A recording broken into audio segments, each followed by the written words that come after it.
Hey, so the thought that I wanted to share this week, where does your value lie?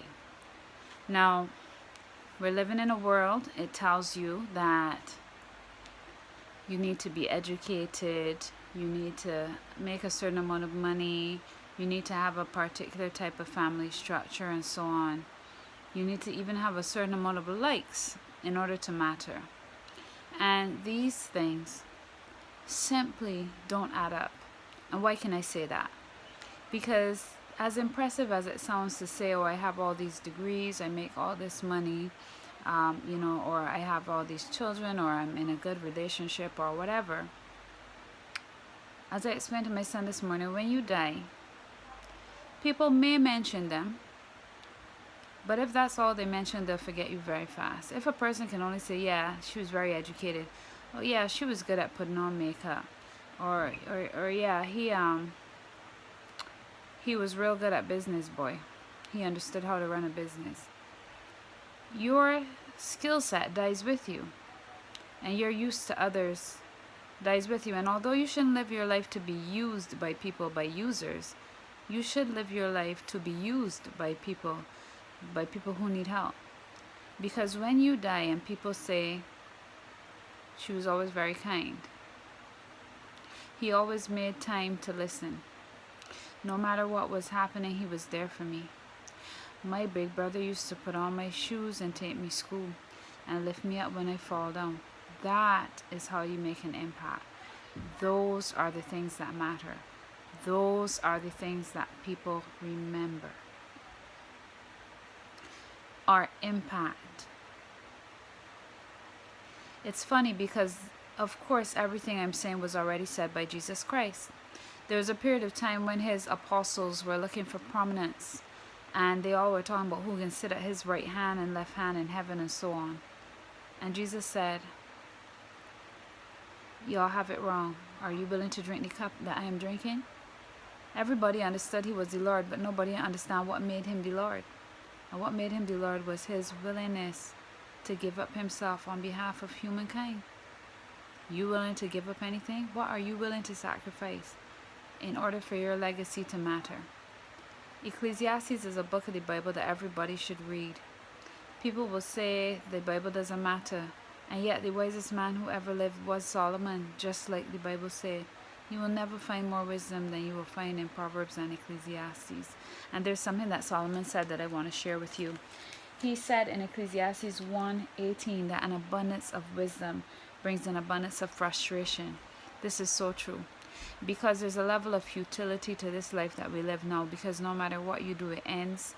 It doesn't always go to plan, and really and truly you still have to deal with all the problems. You just understand more about why the problems exist, and it can be very frustrating. But you know what is not futility? The legacy you leave when you die compared to when you were born.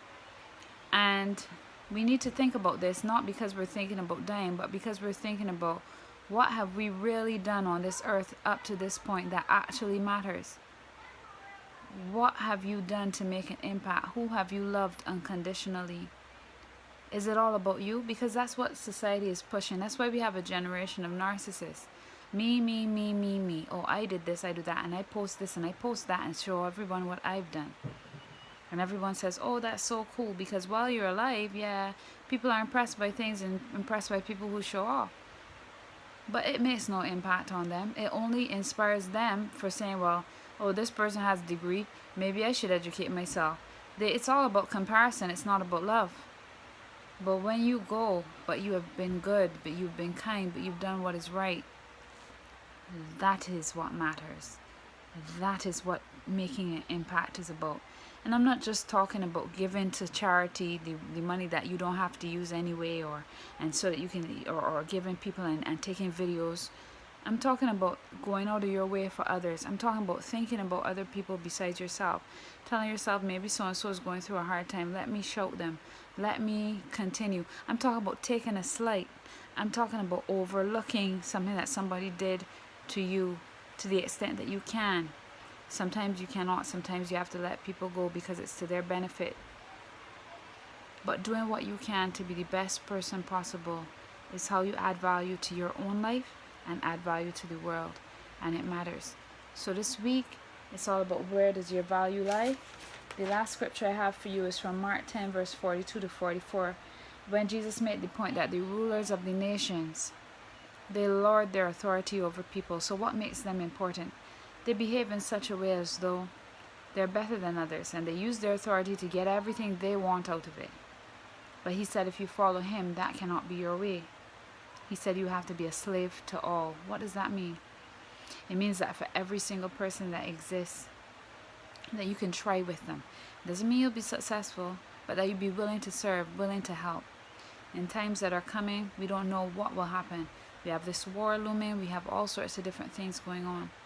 You have to be willing to help somebody besides yourself. When everybody dying around you, not saying this is going to happen, but think about it. Everybody around you is dying, and you say, well, you boy, I can't save nobody, I got a breath for myself. When you decide to do that, are you excited to live to tell the tale to say, well, I left everybody behind and did what I had to do for myself? Is that what you want to say? That should never be your goal. So in all these things, we want to look at it. What does it mean to serve others? What does it mean to be a slave to all?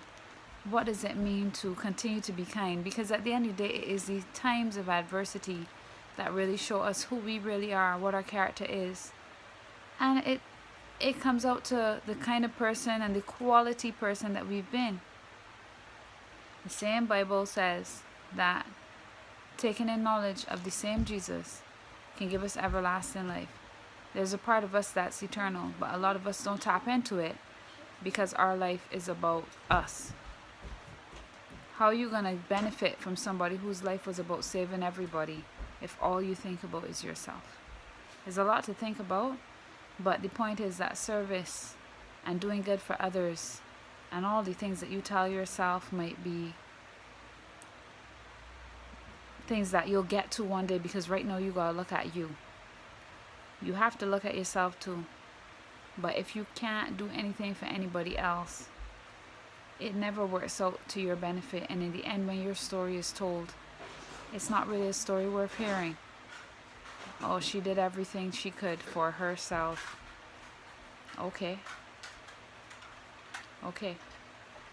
Have a great week. Much love. So what you gonna do with your life? A blessing that is true, but you fool with your life. Playing a lot of games, being cool with your life. But if you don't win, then you're cruel with your life. What you gonna do with your life? Nobody tell you nothing, cause freedom is your choice. Even though you're free, I just can't hear your voice. You speak the words of others, following is your vice. People must be free to survive. Learn and realize and live their lives. Use your freedom wisely. Use your freedom wisely. The things you do now are the things you've done. Once you've done them, you did them. That was your life. That's the story. You're writing it. Have a good one.